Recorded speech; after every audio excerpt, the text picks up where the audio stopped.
Welcome to the Wormhole, where keeping it real is expected. There are a couple million podcasts you could be tuned into, but you chose to take this journey with us, and for that, we thank you. Without further ado, the Wormhole with Tim and Troy. Yo, Locked in? back at it, huh? Yeah, man. So you messed around and got caught in traffic. Where was that at? Man, I was coming out of Houston. You make a plan, and I had to go to Houston, Baton Rouge, and Hammond. So I got into Baton Rouge across the bridge. I was stuck in traffic for an hour. I ain't know what, but they said it was a wreck. I ain't seen nothing. People just stuck. Damn. What interstate is that? Finally get through that. I-10, and it, shucks. It was the time of day for sure. I think every day is like that. Between 3 and 5 o'clock. I'm trying not to ever be sliding through there, but add to the day. I don't even know how to go that way. So right now, are you stationary or are you in a truck? I'm stationary now. I'm in Lowell, Mississippi. Okay. How are you talking to me now? I'm on a headset. I need to change it. Let's see what it sounds like the other way, if it's comfortable for you. Yeah, I'm stopped. What about now? Oh, that's it right there. All right. Yeah, that's it right there. Ear, but we're good. We're good. What about speakerphone? Not on this iPhone. On that other phone, it might be better, but it wouldn't let me dial in. Well, it was telling me my passcode was wrong. So you can't go to speakerphone right now and talk to me on speakerphone? Not on this iPhone. For some reason, it'll have me clicking in and out. You might not be. Hold on. Can you hear me good? Perfect. Okay, we can try that. Yeah, just leave it somewhere stationary and just let it sit there. It sounds good. I don't want you holding the phone to your ear this whole time. All right, well, we're straight. Okay. But okay then, but you say you was stuck on I-10 in traffic in a big truck. Like what is that like being stuck in traffic other than difference of being stuck in a car or like a regular vehicle? Well, I mean, I got a stick shift in here, so I'm constantly riding the clutch, left leg, foot going numb, and just constantly moving in traffic. But shucks, you leave a space, somebody jump in and feel it, you ain't going nowhere. So it's a bunch of passive aggression for sure. Because in a big truck, like when people move up a little bit, you really don't move up. You kind of have to leave that little space, and then every time you do that, somebody squeeze in there. Yeah, somebody squeeze in there. I leave enough space for me, just so you don't run into nobody, but somebody slide right in that space. I don't know what it is. I guess it's just that thing in nature. If there's an open space, somebody feel like it's for them. But we ain't going nowhere. They'll hop in front of you doing 90 and then come to a stop. Leave a little more space. Next car do the same thing. Man. They did that for an hour.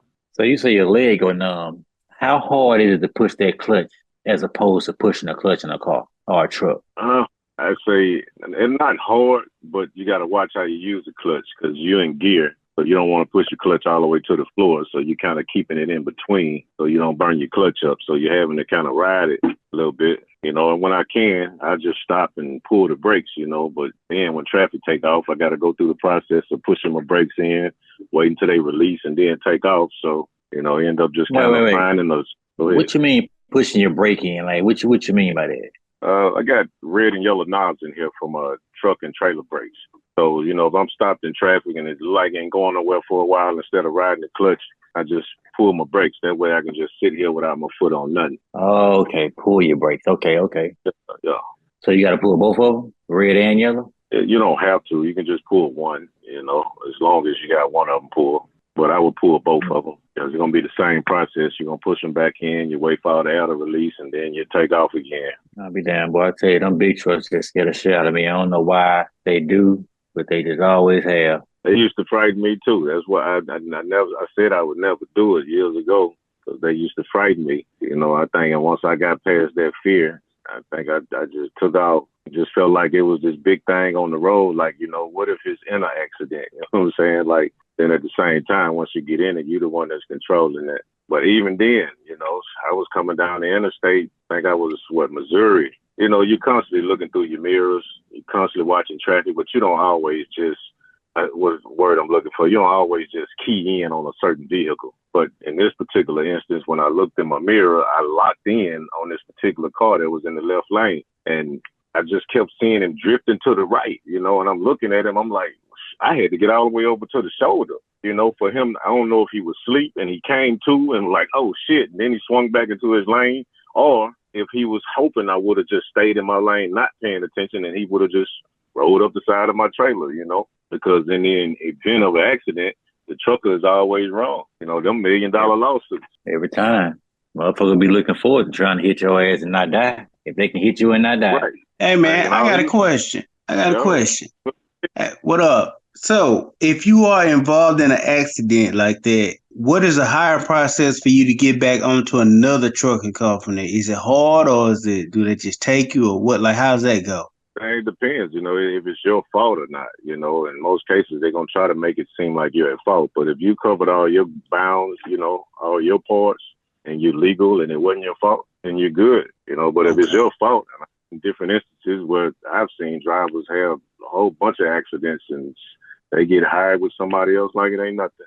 I wouldn't put them in my truck, but, you know. Okay. Because, I mean, I would think it'd be more like if you was a banker and you stole some money, you can't go work for another bank. For real. Right. That's what it sounds like to me. Right. In certain instances, I think a lot of companies would, but I didn't have the simplest flaw on mine is, you know, getting a ticket at a weigh station, you know, and it was categorized wrong on my DAC report. You know, it just showed convicted instead of what the actual charge was, you know, and it was for either being overweight or I needed to get a tire change, but it just showed convicted. So each trucking company I went to for at least about 2 years until it fell off, they wouldn't hire me.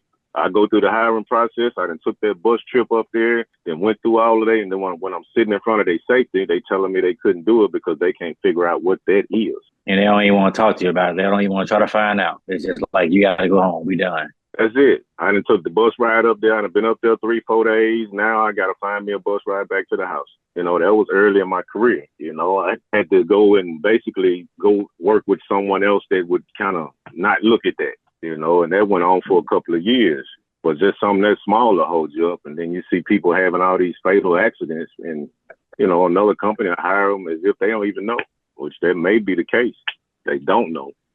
So everybody, man, once again, this is my brother Terrence, aka Trench. We've been wrapping up about a little truck driving here. He was on some other episodes. Most importantly, the child support episode, that was one of the most important ones that I think we've had, because there were some things that came to light in that child support episode that just was a little sickening. I agree. But we're here today and we trying to see what's on your mind. So we have a kind of a jump in tonight. It was an impromptu get on. So let's get into it and see what we got going tonight. I guess first thing that's on my head to be a question, you know, like what is truth, you know, and what does it define? And then at the end of that, like, what do we really know? What do we know for sure? Okay. So first of all, to me, truth, it depends on the situation. And I know that sounds crazy, but I think when we talk about what it defines, it depends on when that truth is being told, what's being asked. I don't know, like where you at? That's a little general. That's real vague. And on that side note, when I say what is truth, and I truly believe that all truths are half truths. It's true and false at the same. It's true and false at the same time. I think I can define what truth is nowadays. It's got to be tangible. Why nowadays? And why? Well, how does truth? How does the definition change like that? You either got to touch it or you got to see it. There is no belief. But does that make it true though? I mean, if I can touch it, I mean, hey, you know, well, it depends on what kind of truth you seek it. You know, depending on what kind of truth you know, because some truths are just, you know, hey, we don't fucking know. But you know, for just your general public, if I can't fucking see it or touch it, it ain't fucking true. You know, that nowadays, you know, back in the day, you could have a snake salesman. They'd tell you this ointment will cure rickets. And that shit wasn't nothing but goddamn turpentine. Turpentine. First, you say, all right, that car is red. You know, okay, I look at that car and I guess from what I'm taught and perceived to be as red, I guess it's red, right? Right. But is it red? Well, what we've been told what red was, yes, it is. So, I mean, so it's justified by what we were told. There you go. From what we were told, because we don't know what half this shit is. It's because what we were told it was. I was told that was red because of such and such, such and such. So does that make it true though, or that just makes me accept it? It makes you accept it. Well, I don't know. It depends. Like I said, it's crazy because truth is very situational. Everything that we talking about numbers, one through whatever. We talking about colors, red, green, white, yellow, blue. We talking about all that shit. Yes, it's true because our whole vein of our existence is based around the words in the dictionary, what they mean, how they spell. Why the fuck do Yeah. some shit sound like an F and it's got PH at the beginning? Because that's just how we know it. At this point, it has to be truth, whether you believe it or want to let it be the truth in your life or not. My life, because I don't believe a half of it either. But it has to be truth because of what the word truth is what you know to be true. And it has to be true. And that all come from shit from fucking zero to wherever the fuck you at right now. You know, because if you was raised a certain kind of way, you believe a certain kind of things is true. You got some people out there that's raised that we supposed to go to hell. Yeah, you're right. You accept a certain type of things to be true, you know, but it's almost like we find ourselves in a loop, you know, that we're searching to try to resolve that, like a paradox, for instance. You know, let's say you ask me a question, you say, does God exist? Then I would be like, well, yeah, God exists. And then let's just say you say, well, how do you know? I say, well, I've seen it in the Bible. And let's say you say, well, where did the Bible come from? Like, it's an ongoing thing. Like, we're trying to resolve it when we just really come down to the point of just, okay, I accept this thought that you're saying. You're really not giving me information to stop me from asking you questions. So I'm going to just stop right here and say, okay, that's what it is. I think it comes down to one word. Circumstantial. It's all circumstantial. When things can go that far and that far and that far and that far, and you keep unraveling that string and you can't never get to the end, it's all circumstantial. It's not circumstantial. It's just a simple fucking word. I don't know. Just tell people you don't fucking know. You don't. Stop trying to give people excuses. That's what I'm getting at right there. And I'll add a rebuttal to that. Like, at the end of the day, we know nothing.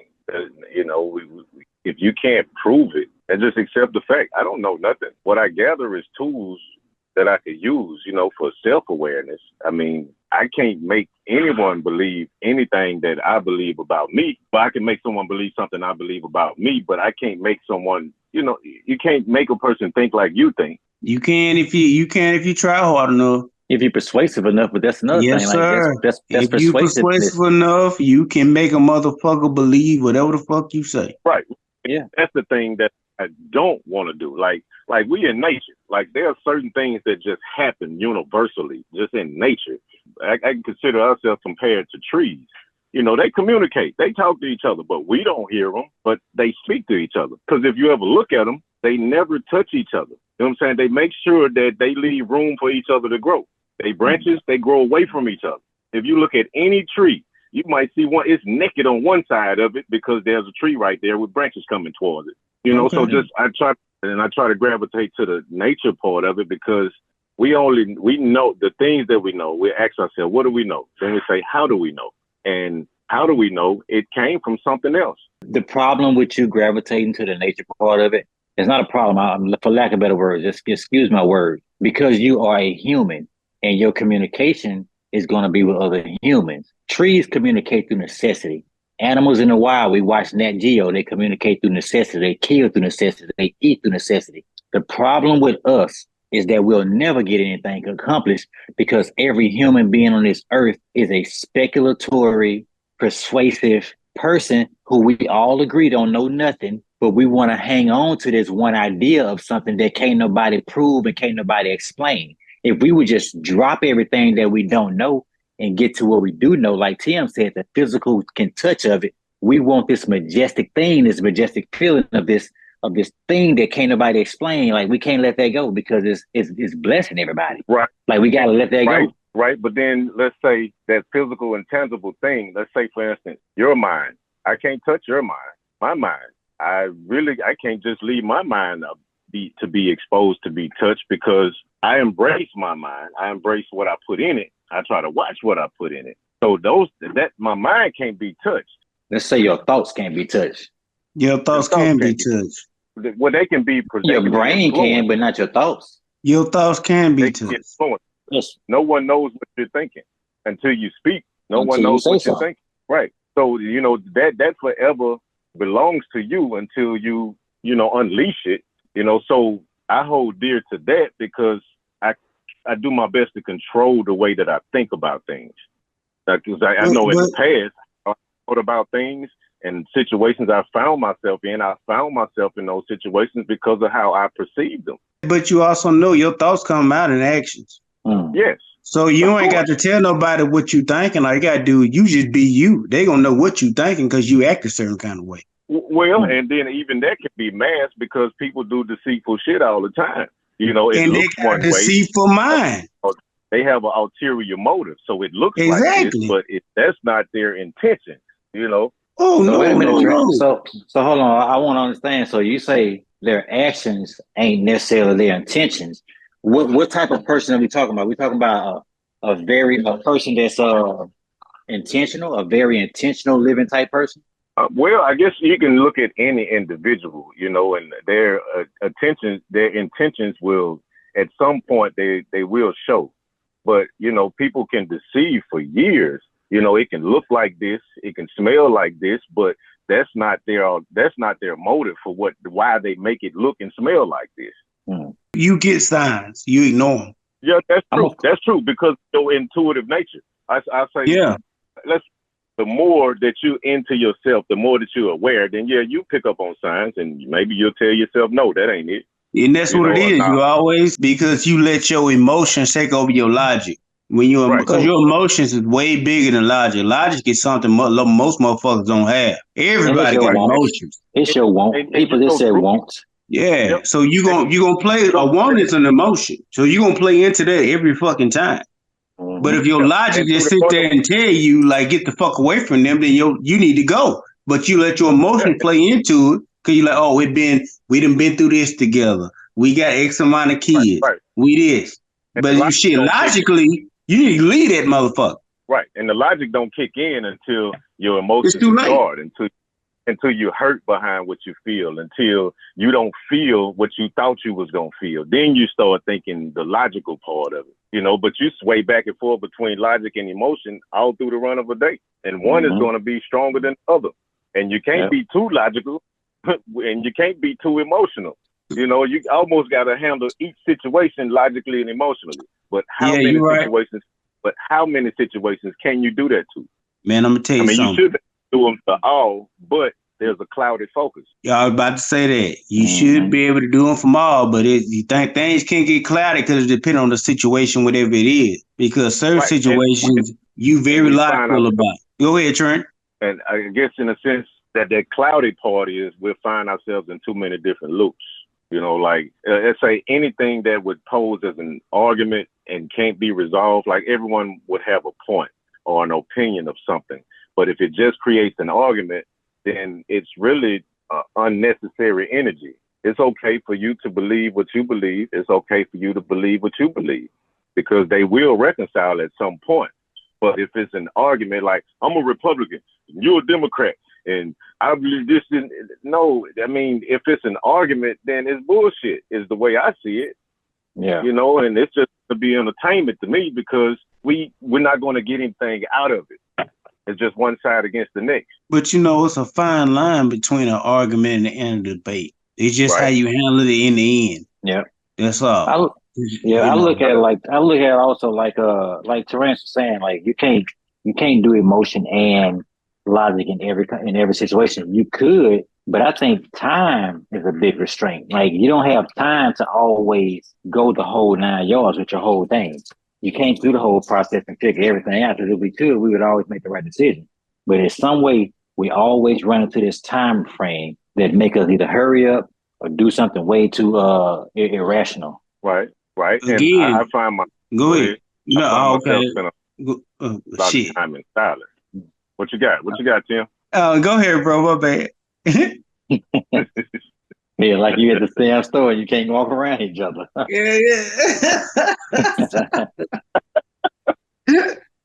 Oh man, I find myself in silence a lot of times. Like I would actually try to think as clearly as possible before I speak. To be able to logically think about, okay, well, if I say this, what is the ending effect? What result am I trying to get out of saying this versus just letting that shit fly out of my mouth and not knowing which way is actually directed. And even then, you can do that and it still go a different way than what you expected because there's another person on the other side. And you tend to hear things, no one knows how you're going to hear something when it touches your ears. The way it came out might not be the way that interpreted it. I think it's all in timing and the wording, because I used to stay in trouble. Both y'all know me. I stay in trouble because I get drunk and just say what the fuck come out my mouth. I got a whole lot of negative shit, but I got a whole lot of positive shit. All the day, like that motherfucker just telling you what he feel like, But the negative shit was like you said it at the wrong time. Yeah. That's all it is. It's just timing. But I think if a lot more people just say what they feel, then we ain't got to do all this fucking guess. Well, we would get used to the burn effect of it because right now everything stings because everything feels like, oh my God, I can't believe you said that right now. If everybody would just start doing this shit, it'll seem normal. But I think people it's a regional thing. That timing, that effect is very important. But if let's just say you gauge that on social media, I think people get on there and say exactly what they feel all the time. Yeah, because they not in front of nobody. Right. I mean, you just get on there and the timing is off, because the timing is off. So it's not social really media. On it. Social media don't really have a time. Like that's not even real. That's not even time. I don't even know what social media is. A matrix of things. Yeah, that's not what the wormhole means to us. I don't know what the actual wormhole means, but what it means, I'm gonna say what it means to me. It means when you get into something and it has a beginning because anything you get into, you have to begin into it. So the wormhole has a beginning, but then it just has a series of tunnels and ways. You don't know where you're gonna end up. You don't know how you get in there. You just have to trust the process and you just keep going forward. Because you can't go backwards, because you can't crawl backwards. It's the wormhole. You got to come out the other side, wherever it might end up. Wherever it end up, you might have came in, but you might come out another way. You might still be the same. I mean, shit, you don't know. Yeah, because you just don't know. All the wormholes in space, we ain't went through them yet. Mm-hmm. Might have, don't even know it. And to a degree, I said Morocco mole. The mole is blind. You know that? Yeah. Mole can't see. But the mole lives underground. It goes down into the hole and it just keeps traveling and traveling. How does it? You don't know where you're going, but you keep pushing forward. They call it blind faith. It's a true term. It's a good point. And that's another thing we talk about. What's truth and what ain't. That's called a quote unquote true term. Yeah, blind faith. That's believing strongly in something that you cannot see or hear. And when for me, it's what I hold dear in my mind, the thoughts that I'm telling myself over, they guide me to my points. This ball of energy that we are, when you walk in a room, you emit a certain energy into the people that are around you, whether you see it or not. You gravitating people to your energy. You get in the truck with a person, and then y'all are, the same, not the same, but the same. Yeah. How did that, out of all these people, how did I get grouped with this person? Or how did I get matched up with this particular individual? And we happen to be on the same frequency. It has to be something. You got a point because throughout my whole college, stint and everything, all them years I was in school, I never had a roommate I didn't get along with. Mm-hmm. You know what I'm saying? And it was so crazy. Like I've heard horror stories of people like my roommate is this, my roommate is that. Every roommate I ever had was some cool motherfuckers. We was on the same kind of shit. Yep.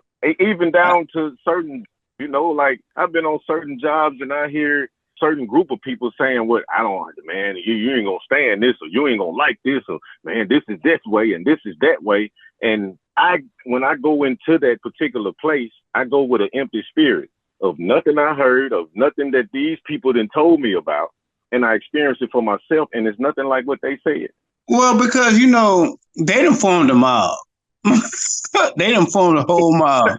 They like-minded people. They all hate the fucking job, but they can't fucking quit because they need the motherfucking job. They're a mob. Yeah. So they're a mob of negativity. They all think the same, and they trying to spoil everybody walk through the door, not knowing that everybody don't think like them. Oh, it kills me because you're going to consistently run into groups like that no matter where you go. No matter where you go. Whether it be the next person that walked through the door. There's a group that's already judging that person because of what they think. Yeah. Never even get a shot. Yeah. Well, most of them groups like that, they always had them people who need somebody. Every job got this person that needs somebody to talk to. They gotta have somebody to complain to.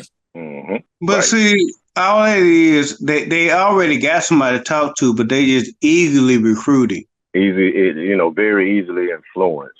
Yeah, because the people that don't like the job, they quick to introduce themselves. In the term, in the world or out of the world, how do you feel about that? In the world or of the world, that term. Be in it, don't be of it. It's like all these things we see around us, like they're happening and they're happening for everybody, but you don't have to be in it, I see things on TV. It's nice. It's entertainment. I hear things on the radio. It sounds good in a sense, until I start viewing the words and I say, well, no, that don't fit me. Yeah, a lot of songs sound real catchy.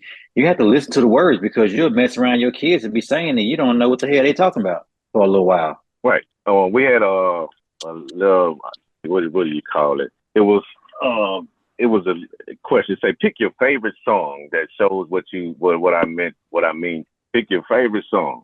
And of course, me, I listen deep. I have certain songs. I say, for instance, Tupac. Who do you believe in? I listen to that all the time. I can put it on repeat and just drive for hours, or put another song, Unconditional Love, songs that gravitate to me in a sense when I'm trying to, let's say, this is how I feel.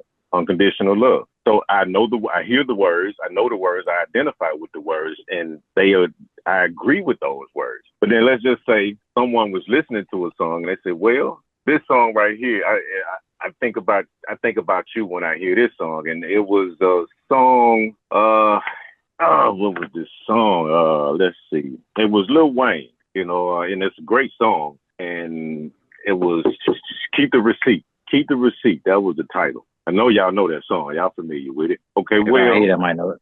I even can't sing the tune right now, but it's a great song.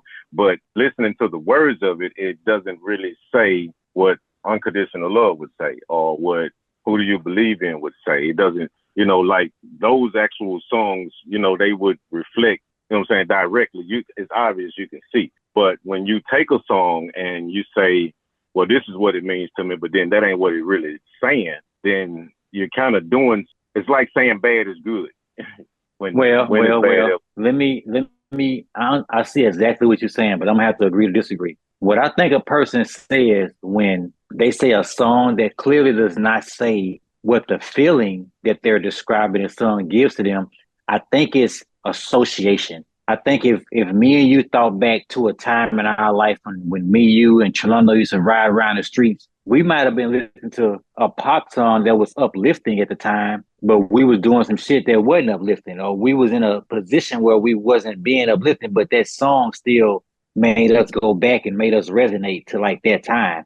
I think a song, you can hear it with somebody at a certain moment in your life, and that song can be fucking juvenile, back that thing up, but it fuck around and make you think about high school. Ain't got shit to do with twerking. Well, but it just that understand, because that taps into our frequency. We all have a song, and all of those songs, they date back to memories. But I guess what I'm trying to get, let's say, I don't want to end up taking on something and making it mean something different than what it really is. You know what I'm saying? I'm going to tell myself that it means this to me, but then it really says this.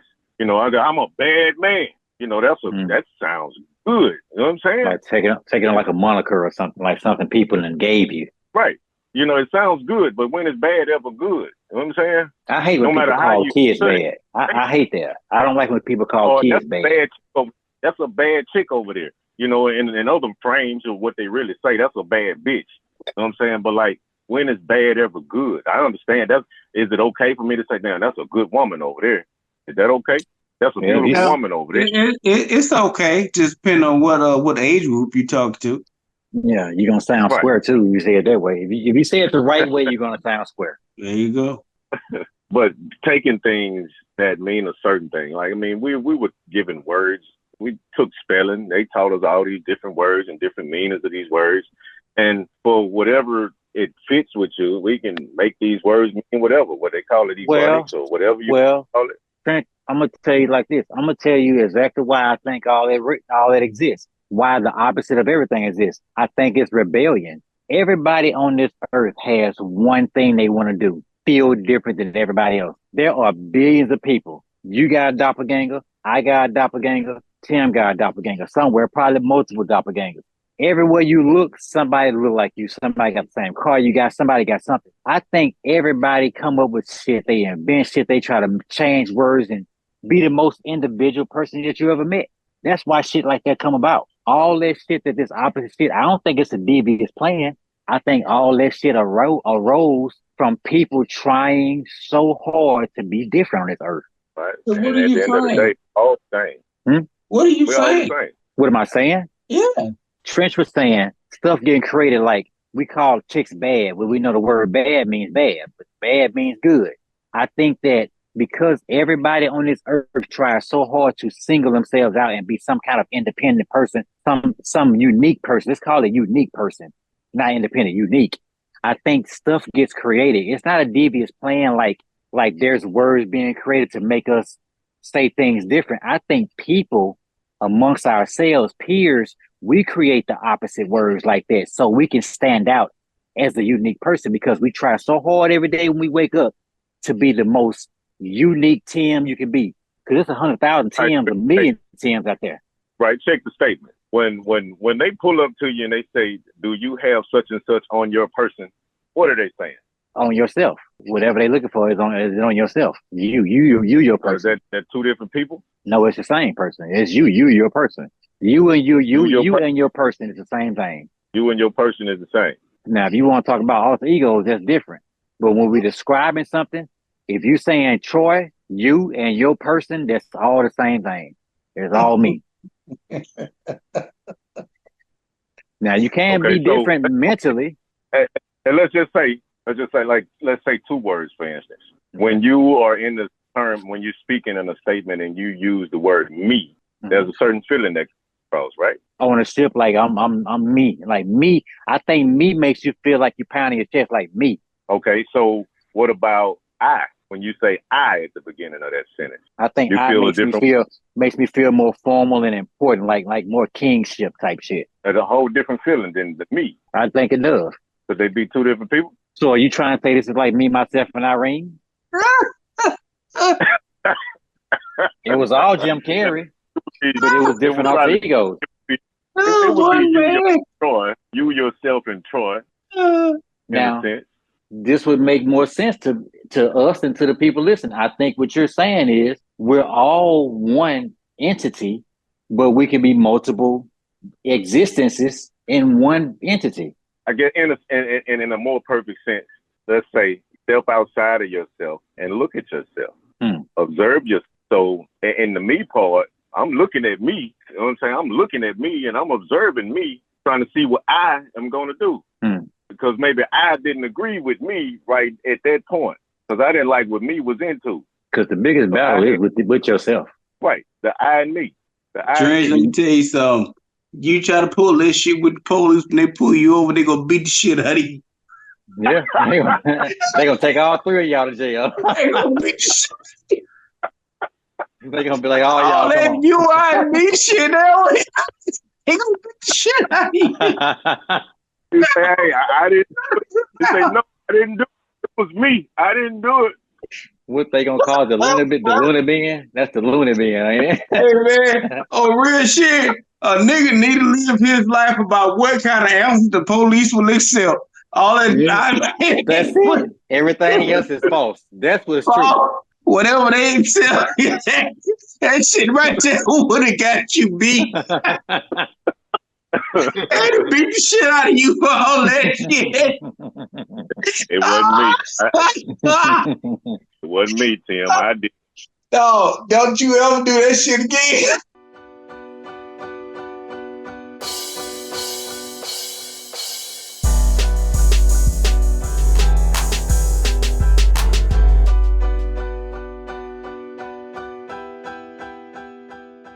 They just say you confusing us. You all let your boy there to be. Boy, I'm telling you, we had to get Crump down here to get you out of jail.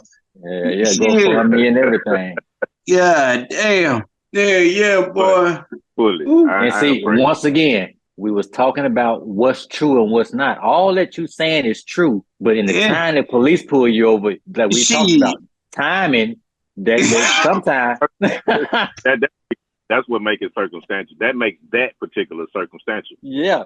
Because sometimes your absolute truth is be the wrong time. Yeah, cause your absolute truth is your name is Terrence Newsom. I don't want to hear nothing about no I mean we.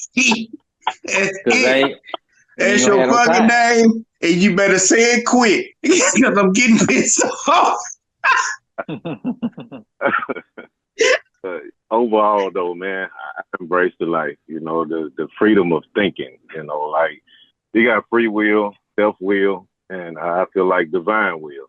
You know, divine will has all to do with love. You know, and if you're thinking of love, you know, you can look at the next person, and you know, you ain't thinking about doing nothing to hurt them. You know what I'm saying? Exactly. Or you ain't thinking about nothing that's gonna sabotage whatever they got going. So we got free will. And of course, it's within limitations because there are things we're governed by. You know what I'm saying? But you can wake up in the morning and just go take off running naked if you want to. You know what I'm saying? You got free will. You can, but then you can't. Self-will, right. Because self-will comes into play. You know, and when you start thinking about self, you're like, nah, I don't really just want to do that to myself like that because it might cause this. Or, you know, it might lead to this. And so that's self-will, you know. And then next thing you got the divine will all in the one.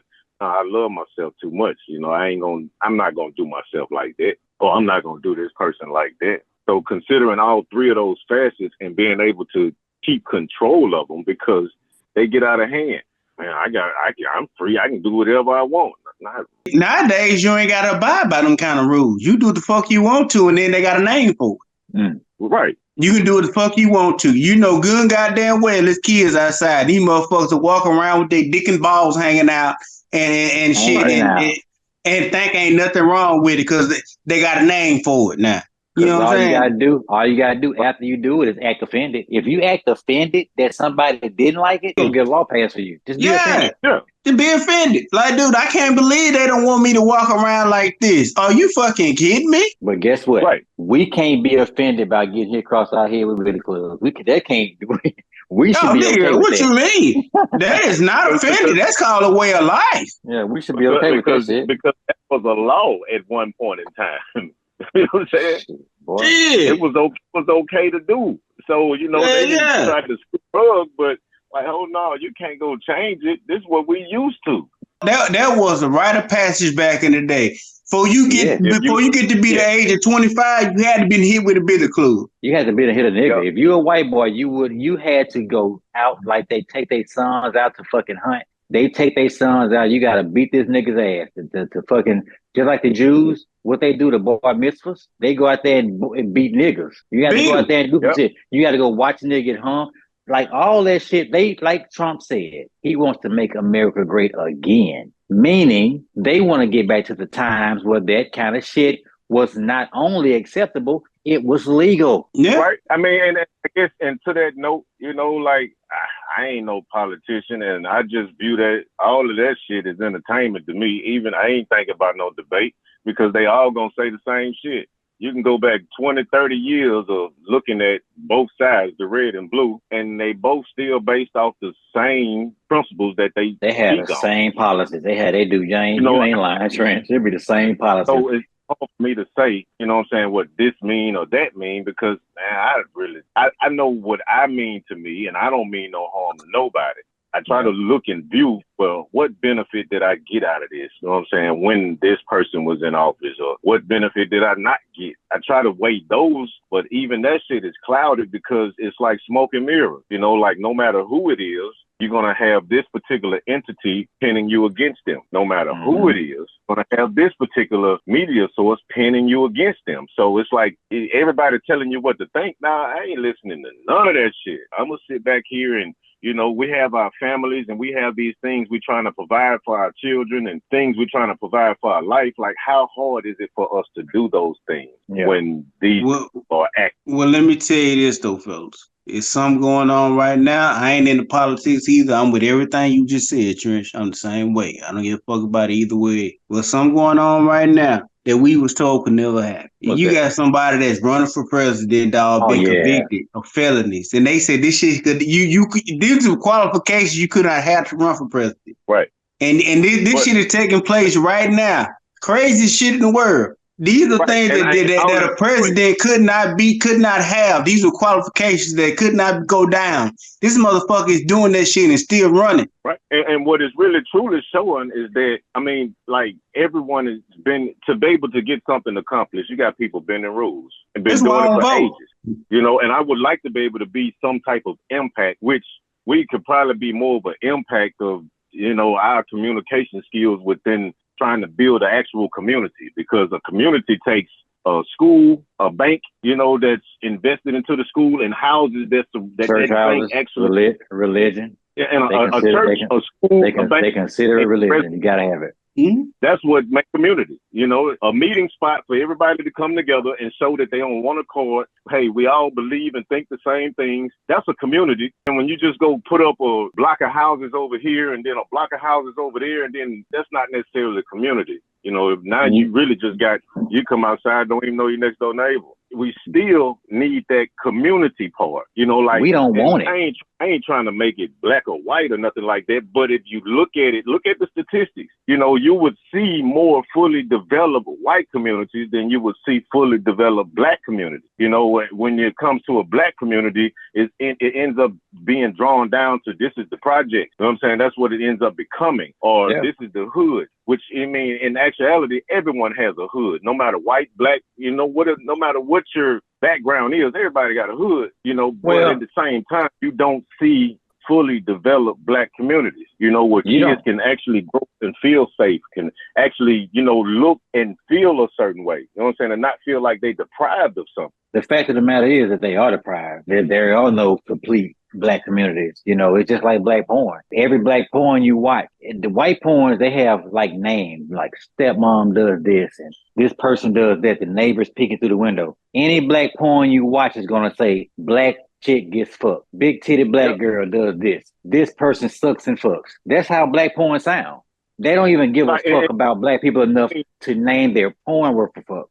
Right, and in that same instant, you can look at the culture of music. You know, you take hip hop music and watch a hip hop video. You know, or take country music and watch a country music video. You're going to see real life events happening in this country music video versus in this hip hop video. You just got a bunch of women shaking their ass. Well, we didn't put ourselves in such a position to where we actually like that shit. First of all, I'm not going to even fuck all that people be talking about the white people make black people rap and do all this shit.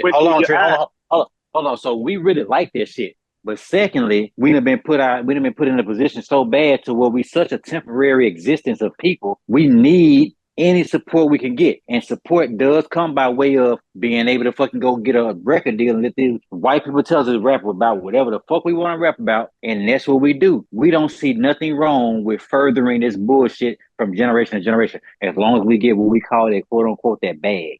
Right. And it keeps on becoming an evolving circle of the same. And all it does is get worse, because no one has the ability to correct it. And at this point, no one even wants to correct it, because you have certain things that, what do I want to call them? These electrons and protons, all these different sparks that fly off when your eyes set on something, that give you an emotion, that give you a feeling. You go look at a porno, your dick get hard, you know, or you got these certain things that are connected to your being that you don't really just want to take away. You know what I'm saying? Look at it like this, though. You looking at, and I'm looking at, and Tim looking at like it needs to be a change. We look stupid as fuck, because we talking about what the truth is and how the show started off. What's the truth? The truth is what the majority believe. We believe in this shit we talking about right now, changing this shit. They looking at, we getting looked at like, man, shut the fuck up and get off. We the old man till I get off my lawn. Yeah, right. You end up being outcast because you're not with the program. So I have a question: with the program or not with the program? I'm outside. I feel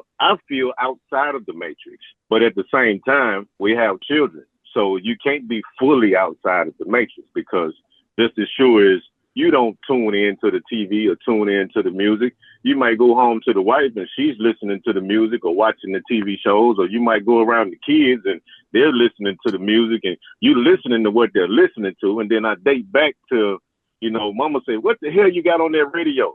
And like, Mom, you don't know nothing about this.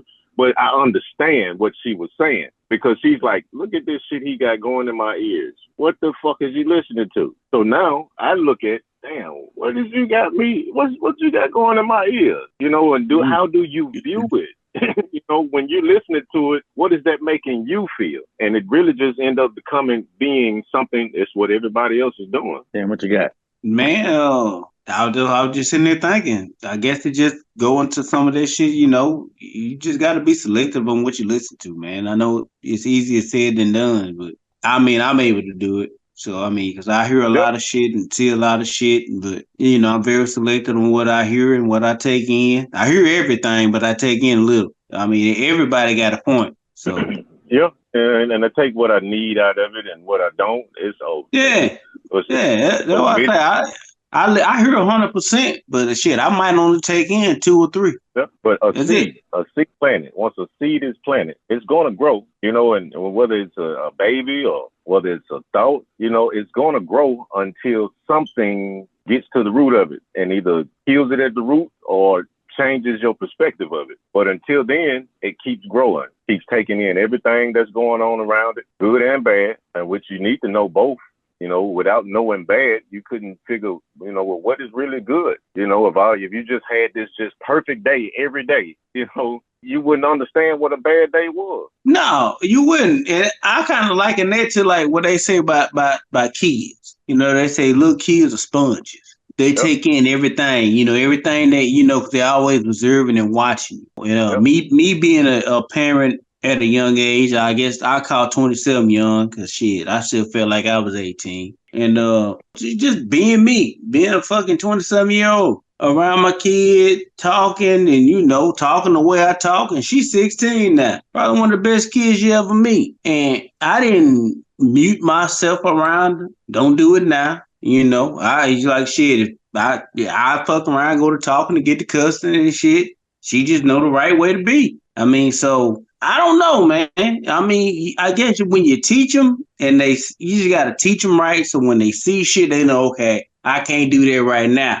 Oh, but when I turn 21, she might be a cussing sailor just like her daddy, but we'll see. But she ain't doing it right now. Well, everybody in this world don't make the same grades, even when they presented with the same opportunity. Because, you know, some kids come from the house and they can't learn the same because their household ain't the same. Like the majority of your kids, my kids, Terrain's kids, the majority of their life is based around the right thing. Now, you do drop some bombs, but that ain't everything that's going on around there. Now, some kids, not only do they mamas and daddies cuss like sailors, but they see dope on the table. It's a gun in reach. They ain't got shit to eat, never. Like, it's some kids that can't escape it, so they just can't eat. They can't help but to be engulfed in that shit. Like, that's all they that's the only way they even know how to speak. And that's the only way they know how to navigate. Yeah.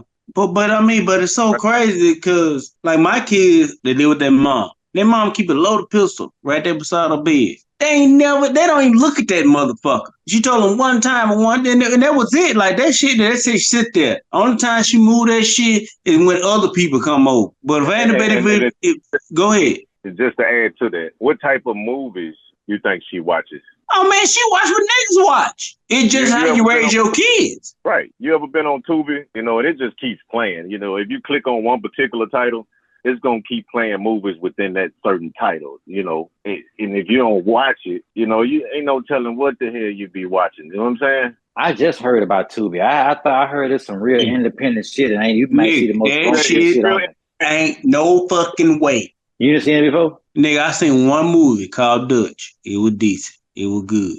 The rest of that shit, my nigga, I mean, it's good.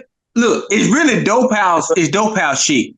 Like when niggas in there just cooking up dope and doing shit is something to have on TV, that's what the shit is. Right. Like nigga, when you youngsters, if some youngsters just sitting around just cooking dope or trying to sell some weed or whatever, they got some shit playing, it's that kind of shit. You got the hooker. But that's the influence. That's probably where that influence is coming from. You know, seeing that, okay, so that pistol that's right there by the bed, they probably gonna act differently around. They probably gonna go grab that motherfucker and play with it. Yeah, me and Tim were talking about on a show a long time ago. Here, we knew our parents had little pistols and old school ass guns and shit, rust Yeah, ass it was guns guns. all in my But house. we didn't fucking fuck Yeah. with And them. you didn't touch them. You didn't touch them. Right. It was loaded guns. My grandma had a gun in her room. Mama had a pistol. It was shit. Yeah, it was guns out. But you knew you could see them. You don't fuck with them. Right. And you can damn near gauge that by the things we were exposed to. You know, when the you got shit. out on your own as a young adult, you know, you tend to walk yourself into things that you're exposed to. But Yeah, coming from that circle, you wasn't just exposed to all that shit like that. when you young, it be a lot of self-inflicted wounds. You be doing shit you know goddamn well you don't Right. supposed to be going to places you don't supposed to be going. You know all that stupid shit. Because you was told. Right. Now, these youngsters nowadays probably was never told. Yeah. Now, we were told. So every bad decision we made in our generation that we made that decision on our own. It wasn't because no influences or nothing. Well, because we wasn't told it was right or wrong. You know, we just was in the shit. No, we knew it was wrong. We just did it anyway. Yeah, we knew it was wrong. And I think the difference with us is there was such a separation between a grown-up and a child in our days. There was a gigantic separation. There was like an insurmountable separation. When you were grown, you were fucking grown. When you were a kid, you were a fucking kid. There was no middle ground between that. Right. And kids played what kids play. You know, when the grown-ups around, it's grown-up. And you know the difference? There was no kids making money back then. Motherfucking your 16-year-old kid can be in the back room and can be a whole millionaire under your nose. You won't even know it. Yep. As a kid, if you was making money then, you mowed TT yard and she gave you a few dollars. You mowed some yards. So put a push mower in front of somebody right now. They call that modern day slavery. Oh, they'll call it. They'll say you doing something to their kid. That's abuse. That kid would have your ass taking mandatory therapy classes. And you paying for this shit because you done asked them to mow the yard. And they done told them that you done made them feel like they under duress. Under duress or something. Yep, it's too much work. What? I asked you to mow. What? They'll throw the fucking temperature in on you and everything. You know, the goddamn atmosphere and shit. Man, get the fuck out of here. Allergic to grass and shit. Man, no, man, just some pussies. That's what we, I mean, because I guess you can be instant famous, you know, at any given point in time. If you did the right thing at the right time, you can go viral. You know, and the kids are not going to just say it to you. They're going to put you on fucking social media. They're going to complain about you on social media, not just regular complaining. Because see, back in the day, like the last show we were talking about, we were on the DJ episode. We were just saying, back in the days, we got our ass told, you get your ass up. You might have got physically kicking your ass to get your ass up, or you got figuratively told to kicking your ass, get your ass up. You can't tell no kids just get their ass up and go and just be all right. Man, get your ass up back in days, man. We had to get our fucking ass up and get the fuck over it. You know, and they knew years ago the term monkey see, monkey do was real. So, and it, you know, with social media makes it so much easier, you know, any network that you jump on, to where you already have a certain group that's kind of set to, hey, just you do these things. If you do these things enough, then they will follow. If they see this enough, then they will follow. You know, the support is crazy these days. A small group that's paid to do certain things. And then you have a large mass of people that's seeing these things and they feel like they could get paid to do it too. If I make a fool of myself, then I can be with such and such at, you know, or if I say it like this, then I could be with such and such at, because a small group is paid for it. But they only paid because of the monkey see, monkey do tactic. If I give this such and such enough money to do this, then I'm gonna have enough people following doing the same shit. That's the thing about life. That's the thing about life these days. The support is so amazing. Monkey see, monkey do has always existed. Like I say, everything new has been done in the sun. Everything that people doing now, we made up. Everything we did when we was coming up, somebody else made up. All this shit is the same. But the difference between monkey see, monkey do, now is that you can go monkey see with 45,000 people. Join a group. They're doing exactly the same thing you doing. Yep. Or if they not, they lying and they just recruiting people to do stupid shit. I think them groups out there too. And that's the part, that part right there, because everything we end up falling into is just it's a loop. There is no resolve. It's just, well, no, I feel like this, or no, I feel like this, or no, and then it's just an argument between a heated conversation that is really amounting to nothing, just difference of opinion. But people make a big deal out of anything nowadays. They make a big deal out of shit. Like everything is just, it's World War III on every fucking thing. Right. Like, Hold where's on, the Trent. Hold on, logic? Trent. Go ahead. I'm good. No, I'm right there with you. Go ahead. No, go ahead, bro. I'm just saying. That's all I had to say. It's just World War III. Like, goddamn it, everything, any little thing a motherfucker do is the end of the world. Like Troy said, man, everything been done before. This ain't the first time motherfucker cheated on the bitch. We know it happened. Gee, that nigga like just got caught. Everybody do. Yep. And it's like people want to be so different to where it makes them go against the grain. Like, make it make sense. You know what I'm saying? Like, where's the logic in what you feel or what you identify with? Why you just want to go against the grain? Yeah. Yeah, because regular ain't good enough no more. Yeah, but then it'd be so far. I ain't trying to, pinpoint any particular group out, but it's just like, where is the logic? There is none, man. There's no logic because the logic is the end game is to try to be unique. But that's like a hamster wheel. You keep running because out of 6, 7, 8, 9 billion people, however many it is, it's impossible to have on a pair of J's that ain't nobody's got on. It's impossible to drive the Lamborghini that nobody else has. It's impossible because there's too many motherfucking people on this earth. It's black people on every country. I didn't know it was goddamn over 200-300 countries. I didn't know that. That's a lot of goddamn countries. Countries full of states. And for some reason, they still finding new ones. Countries full of states, full of towns, full of parishes, full of communities, full of neighborhoods. You can't just get over trying to be individual. Get over trying to be fucking unique because it's not possible. And at the end of that, in one frame, I feel like we're all connected and disconnected at the same time. Disconnected by, the hate, basically the dislike. Everybody's got something they dislike. I mean, me, I dislike negativity. I don't allow it in. At the same time, you need both. You're going to have a little negative. You're going to have a little positive. I'm going to have more positive than I'm going to have negative, but it's like, shucks. What's the shucks? Shit. Shucks. Been saying that since he was a kid, though. Miss C, and I mean, that's how we grew up, with words like that. Now we didn't do a cigarette smoking and cussing too, but it was some shucks and some boom boom, get up here. That's how we get up. We was over a certain person's house. The way you got up was 2 bangs on the wall, cause it wasn't no goddamn. Hey baby, come on now, it's school. Motherfucker came through, boom boom. That was it. Them 2 words and them 2 knocks on the wall let you know. If I have to, when I walk by this wall and come back by this room again, you better be up and safe. You gonna know what that means. You need to be up and moving because I don't want to do it again. That was it. We give, man. I'm guilty. We give our kids all this goddamn slack and leeway, man. And they fucking feelings. Nigga, it's almost like feelings wasn't even a word. I learned the word feelings when I got older. Feelings. Man, I got to be honest with you, Troy. When they came back talking about feelings, and then when like your feelings, because to me, what went on at the house, to me that wasn't feelings. That was just the house. I always equated feelings with what other motherfuckers did to me outside. I never equated my feelings to what went on at the house, because like you said, the house got your ass whooped. So if a motherfucker asked me, "How you doing today?" I probably got a whooping that morning. But I'm at school now. I'm good. You're at school now. Yeah, ain't no feelings. Cry. You better get the fuck over it. Get the fuck. I'm done.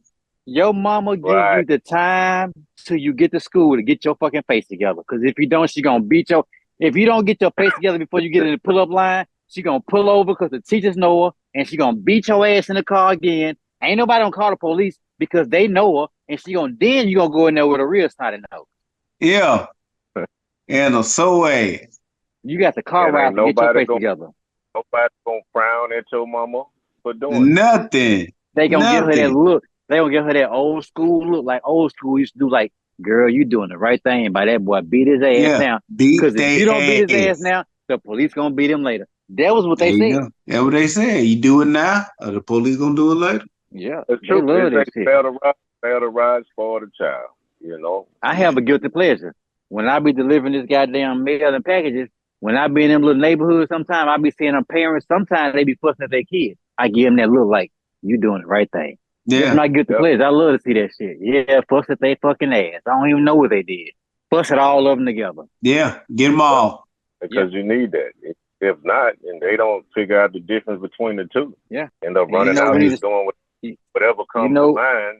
What else we need to stop doing too? This whole snitching shit. Go go get your friend. Which one did it? Go bring him over here, goddamn. Fuck all that snitching. That snitching shit is stupid. I ain't gonna snitch. Yep. Well, sometimes I understand not saying something if it's me. I get that, but I ain't gonna. If a motherfucker run through the hood and shoot some motherfuckers and leave, motherfucker about all goddamn your thoughts. You better tell the police that motherfucker had on this color. He was a nigga, and I know his name. Snitch that, get that terrorist out of here. We don't need them kind of niggas around. Yeah, you shooting up the neighborhood. I forgot who it was. He was trying to categorize the meaning between what is snitching. You know, you have a great neighborhood. Your kids running outside and playing. You're having a good time. You can trust that they're safe whenever they're out there. Then all of a sudden, you know, a big drug dealer moves into the neighborhood. Now he's soliciting drugs to all the kids. Now it ain't safe for the kids to come outside. Don't nobody want to say nothing, you know, because they're going to be categorized as a snitch. So there has to be a line. Well, once you said he started distributing all to the kids, that's when you tell somebody. If he move in the neighborhood, because I don't live around dope dealers and all that shit, but I didn't see it change the neighborhood really. You know, a few more cars would show up, but I don't think that you snitch because sometimes drug dealers are just good people and they have standards. If a drug dealer move in your neighborhood and he a big drug dealer, he got standards and he don't shit where he eat, you let him live.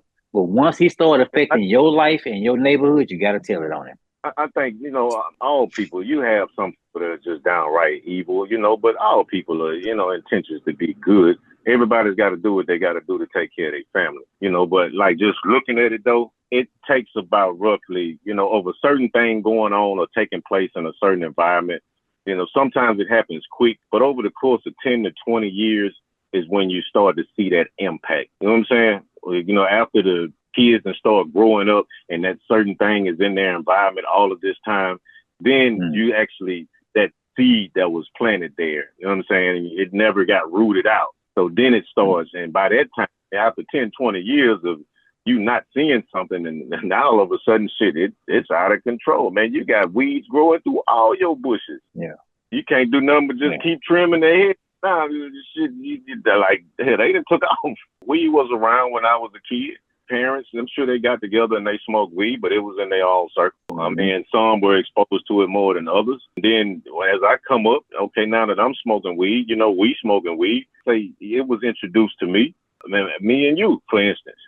So let's just say there was a lot of people your age that were experiencing it. And there was a lot of little kids under that, you know, whether it was their little brothers or their little cousins, you know, a generation under. And then let's say my generation, that's a whole lot of us. And we experienced it through y'all, you know, and when it got to us, just as many of you it was, it multiplied by just that much more of us that's doing it. And now it trickles down to the next generation under us. And now it's multiplied. It's say you put 10 people in a circle. Each one of them has one friend. All right, that's 20 people. Them 20 people, at least one of them got one friend. That's 40. You know, and within 5 minutes, less than that, these 10 people grew to 100. You know what I'm saying? This 100 grew to 200, 200 to 4 to 8. You know what I'm saying? Like in a matter of minutes, you have 1,000 people that's affected, and I don't think affected, but influenced by a certain thing. And not everyone has a strong mind. So having this many people that's influenced by a certain thing and this many weak links and this many strong links, you know, if the intentions are not good, then in the matter of 10 to 20 years, you're going to see an effect of this that is not good for everybody. Because now you got kids that's in high school, you got 8th, 9th grade, you know, shit, they smoking weed on the way to school, which I'm pretty sure when I was young, that was some doing it then. But they didn't have many goals in mind when they were doing it. No one was looking over their shoulder. Now it's like they don't care. I had a party at my house, you know, for the kids that graduated, you know, trying to congratulate them, you know. It's a pool party, you know, everybody should be hanging out around the pool, but everybody's all around the yard. And then I smell marijuana in the air. Damn, where it's coming from? It's a whole group, you know. I ain't got nothing against y'all smoking weed, but we had respect. You know, hey, is it cool to smoke here? You know, or hey, you know, is it somewhere we can smoke at if it's okay? Or I'm gonna get high before I show up to the party because I don't want to be the one out here smoking. You know what I'm saying? Like we had that type of respect. Man, But now it's like these youngsters, man, and I'm sorry to say, I'm one of them kind of people. I'm one of them kind of niggas. Get your little young nigga ass out of my yard. I'm not fucking with him. I'm sorry, cause shit, your mama didn't raise you, your daddy left. It's a damn shame. Mm-hmm. Cause I'm sorry, I ain't got that spirit y'all got where y'all want to save the neighborhood and shit. Like, nah, hell no. You got to show me you want some help. yeah. If I don't see no push modes cranking up on Saturday, then I'm not fucking with you. Yeah. Mm-hmm. And I'm talking about the young people out there mowing. I don't want to see no old woman out there, Miss Doris and shit out there mowing her yard and shit. Cause no. I'm looking Right. for them And youngsters out there. then I'm out here in this truck, man. I go to so many different places, and a spot that I find myself in a lot is Indiana. You know, and you will get to the let me think. They got the black hats on their head, got the big beards. Black Israelites. The Amish. That's it. I will get to a certain area in Indiana, and pretty much the entire, you know, community is Amish. You know, in this particular neighborhood, these are young girls I'm seeing. They out here on ride modes, man, on push modes, or they out here in the field.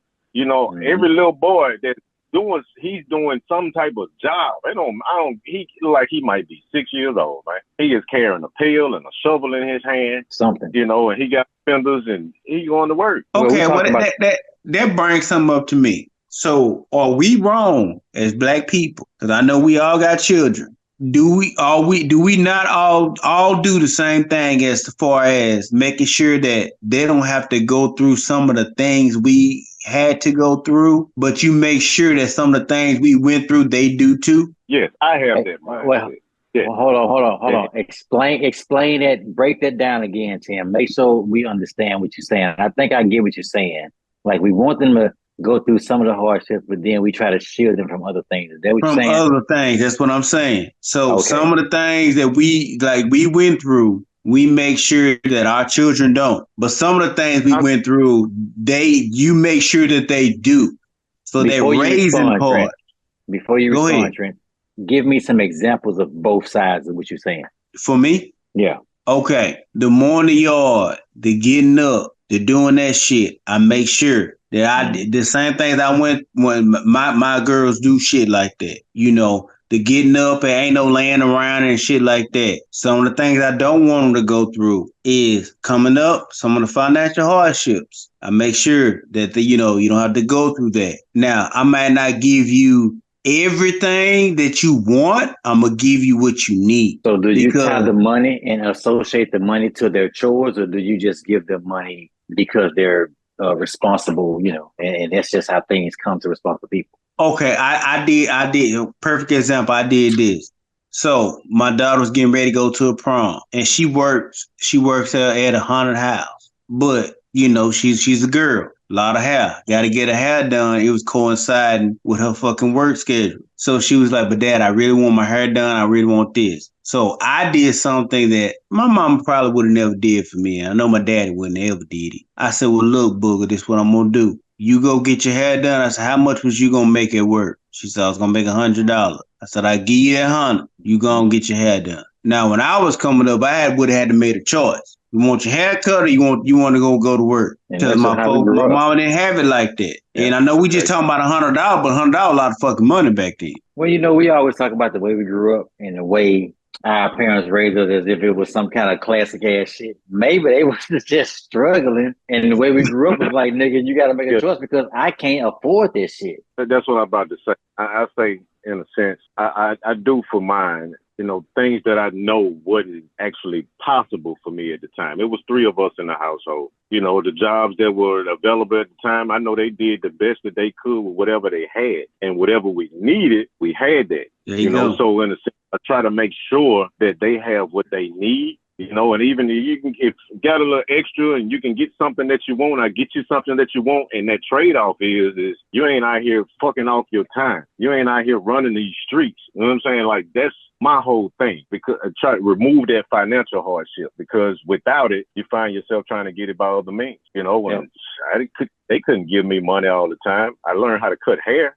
That helped. But then when I didn't have enough money that I needed in my pocket, I tried to sell drugs. I tried to omit that from their, you know, whole thinking process, you know, and then at the same time, I'll speak on behalf of, I have a child that I never even see, you know, and I hate that, because it used to throw me off balance, but I had to channel that energy. I can't just let that throw me off balance, because it's serenity, you know, I accept the things that I can't change, you know what I'm saying, and the strength and the wisdom to know the difference between what I can and what I can't change. But I would invest that same thing into him, because you'll get a lot to say, I just want him to have everything I didn't have, you know, but then I would look back at it and be like, well, I had everything that I needed. You know, I might not have got everything that I wanted, you know what I'm saying? So I'm not going to just say that and let that be the reason for my buying all this crazy shit and doing all these crazy things, basically spoiling the child, you know what I'm saying? And then leave that to, I'm just making sure he got what I didn't have. No, because you know,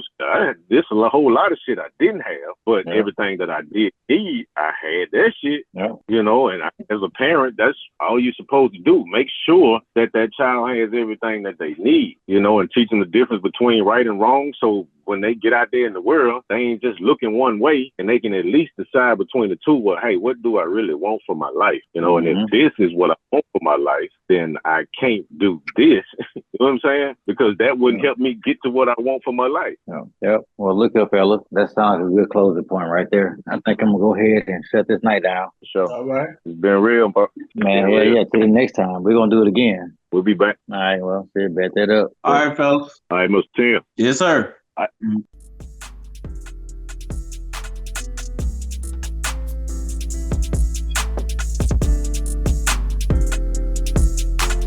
That concludes this episode of the Wormhole. Join us next time to see what shit goes in the hole and comes out the other side gold.